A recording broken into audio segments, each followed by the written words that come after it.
10 months வயித்துல சுமந்த குழந்தைய உலகத்துக்கு வந்து வெறும் 5 மாசத்துல 5 monthsல அந்த குழந்தையோட அம்மாவே இன்னொரு பொண்ணு கிட்ட எனக்கு உன்னை தான் அதிகமா பிடிக்கும்னு நிரூபிக்கிறதுக்காக, அதாவது அவங்க இன்னொரு பொண்ணை லவ் பண்றாங்க. எஸ், ஒரு குழந்தையோட அம்மா வந்து இன்னொரு பொண்ணை லவ் பண்றாங்க. பக்கத்து வீட்டுக்காரங்க அவங்கள லவ்வ ப்ரூவ் பண்றதுக்கு, எனக்கு இந்த குழந்தைய விட உன்னை தான் அதிகமா பிடிக்கும் பாரு, இந்த குழந்தை என் டைம் எடுத்துக்குதா பாரு, நான் என்ன பண்றேன்னு சொல்லிட்டு தாம் பெத்த குழந்தையோட கழுத்தை நெரிச்சு சாகடிக்கிறது எங்கேயாவது நடக்குமா? நடந்திருக்குது.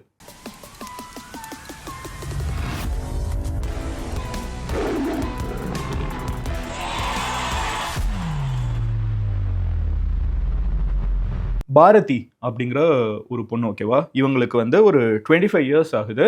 ஒரு 5 மாச குழந்தையோட அம்மா இவங்க. இந்த 25 வயசு பாரதிக்கு வந்து ஆல்ரெடி 2 குழந்தைங்க இருக்குது. 2 பெண் குழந்தைங்க, 5 years and 3 years old. So இது வந்து 3rd குழந்தை. அவங்க வீட்டில் வந்து இந்த 3வது குழந்தைக்கு வந்து ரொம்ப எதிர்பார்ப்போட இருந்திருக்காங்க. அவங்களும் அவங்க ஹஸ்பண்டும் வந்து உண்டியல் எல்லாம் காசு போட்டு வச்சிருக்காங்க. அது ஒரு ரொம்ப கஷ்டப்படுற ஒரு ஃபேமிலில இருந்து வர மாதிரி தான் இருக்காங்க. ஸோ அந்த ஃபேமிலில வந்து அந்த 1 லேக்ங்கிறது எவ்வளவு பெரிய நம்பர்னு யோசிச்சு பாருங்க. அந்த 1 லேக் எதுக்கு சேர்த்து வச்சிருக்காங்கன்னா, குழந்தை பிறந்த உடனே நாங்க கடவுளுக்கு கொடுக்குறோம், எங்க குழந்தைய நல்லா பெத்து கொடுங்கன்னு சொல்லிட்டு அந்த குழந்தையோட இப்ப இறந்து போயிருக்குல அந்த குழந்தையோட அம்மாவான பாரதியும் அந்த பொண்ணோட ஹஸ்பண்டும் அந்த ஹஸ்பண்டோட ஃபேமிலி எல்லாருமே வந்து ஒரு உண்டியல்ல வந்து 1 லட்சம் ரூபாய் வரைக்கும் காசு வரைக்கும் சேர்த்து வச்சிருக்காங்க. And it's a big amount for them. அவ்வளோ வந்து அந்த குழந்தை மேல எதிர்பார்ப்பு வச்சிருக்காங்க. இந்த டயத்துக்கு கொஞ்சம் ஃபிளாஷ்பேக் போட்டு பார்க்கணும்னால், கொஞ்ச நாளுக்கு முன்னாடி என்ன நடக்க ஆரம்பிச்சிருக்குன்னு பார்த்தீங்கன்னா, இந்த பாரதி அப்படிங்கிற இவங்களுக்கும் பக்கத்து வீட்டில் இருக்கக்கூடிய அந்த நெய்பர்ஹுட்ல இருக்கக்கூடிய சுமித்ரா அப்படிங்கிற இன்னொரு பொண்ணுக்கும் வந்து முதல்ல அடிக்கடி மீட் பண்ண ஆரம்பிக்கிறாங்க. ஃப்ரெண்ட்ஷிப் வர ஆரம்பிக்குது. ஃப்ரெண்ட்ஷிப் வந்து ஒரு they are becoming closer, ஓகேவா?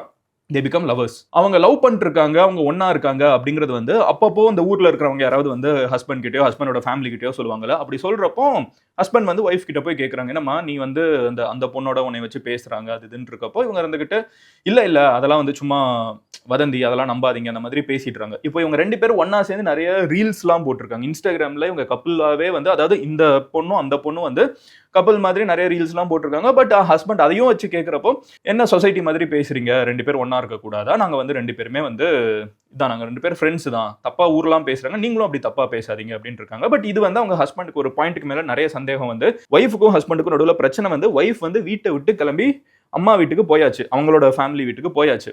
போன இடத்துல மறுபடியும் நம்ம சொசைட்டில பார்க்கக்கூடிய ஒரு ரிப்பீட்டட் ப்ராப்ளம். இது நடக்காம இருந்திருந்தால் இன்னைக்கு அந்த குழந்தை வந்து இறந்திருக்காது. என்ன நடந்திருக்குன்னு பாத்தீங்கன்னா, போன இடத்துல அந்த வீட்டுல இருக்கிறவங்க இருப்பாங்கல்ல, அப்பா அம்மா இருந்துகிட்டு, இருந்தாலும் நீ ஹஸ்பண்டோட தான் இருக்கணும், வீட்டை விட்டு வந்துடக்கூடாது. 2025 ஆயிடுச்சு, ஓகேவா? இன்னமும் அந்த பொண்ணுகிட்ட நீ அங்கேயே போயிரு, உங்க 2 பேருக்குள்ள என்ன பிரச்சனை இருந்தாலும் சால்வ் பண்ணிடலாம். இப்போ இந்த பொண்ணும் வந்து ஓப்பனா இந்த சொசைட்டில எஸ் எனக்கு இன்னொரு பொண்ணை பிடிச்சிருக்குன்னு சொல்லல. இந்த ஹஸ்பண்ட் வந்து டைரக்டா கான்ஃபரன்ட் பண்றப்போ ஒத்துக்கிட்டு இருந்தா ஏதாவது அதுக்கு ஒரு ஏதாவது சொல்யூஷனாவது தேடி போயிருப்பாங்க, divorce what ever it is. அவங்க ஒரு அமிக்கபிள் சொல்யூஷனை நோக்கி போயிருப்பாங்க. அதை இவங்க பண்ணல. வீட்டுக்கு போனதுக்கு அப்புறம் அங்கேயும் அந்த பொண்ணு வீட்டுல இருந்துகிட்டு அந்த பொண்ணு இருந்துகிட்டு, எனக்கும் இன்னொரு பொண்ணுக்கும் சம்மந்தம் இல்ல, நான் வந்து ஸ்ட்ரெயிட் தான், எனக்கு இன்னொரு பொண்ணு மேல லவ் எல்லாம் இல்ல, நாங்க ஃப்ரெண்ட்ஸ் தான், இவங்க தப்பா பாக்குறாங்கன்னு சொல்லிட்டு அங்கேயும் மாத்தி பேசி மறுபடியும் உங்க வீட்டுல அதுன்னு சொல்லி அனுப்பிச்சு வச்சிருக்காங்க. இப்ப வீட்டுக்கு மறுபடியும் வந்துடுறாங்க. குழந்தை பிறந்தா அந்த டயத்துல தான் குழந்தையும் பிறக்குது. அண்ட் ஒரு அம்மாவுக்கு குழந்தை பிறந்ததுக்கு அப்புறம் ஹவு பிஸி லைஃப் கெட்ஸ். அதுக்கப்புறம் வந்து அவங்க பேசுறதா இருக்கட்டும் எதுவுமே முடியாது. எஸ்பெஷலி இந்த ஃபர்ஸ்ட் ஒரு 10 months to 1 year இருக்குல்ல, நர்சிங் பீரியட் மாதிரி. அது வந்து அந்த குழந்தை என்னாலும் அந்த அம்மா மேல தான் டிபெண்டா இருக்குது, கரெக்டா? அது வேற யாருமே பாத்துக்க கூட முடியாது. உடனே அம்மா தான் எதுக்கா இருந்தாலும் இருக்கணும்னு சொல்லக்கூடிய அந்த ஒரு ஸ்டேஜ்ல இவங்க அவங்களோட காதலியோட, அதாவது பாரதிங்கிற இந்த 25 வயசு அம்மா வந்து சுமித்ராங்கிற அந்த நெய்பர், அவங்களுக்கு 22 இயர்ஸ் ஓல்டு, அவங்களோட டைம் ஸ்பெண்ட் பண்ண முடியல. அவங்க முழுக்க வந்து பாத்தீங்கன்னா இவங்களோட தான் இருந்துட்டு இருக்காங்க, யார் குழந்தையோடய இருந்துட்டு இருக்காங்க, பெருசா டைம் ஸ்பெண்ட் பண்றதுல பேசுறதுல. இதுல வந்து அந்த சுமித்ரா அப்படிங்கிற இந்த ஒரு பொண்ணு வந்து பயங்கரமா கோவப்பட்டுட்டு சில ஆடியோ ரெக்கார்டிங்ஸ் எல்லாம் அனுப்புறாங்க.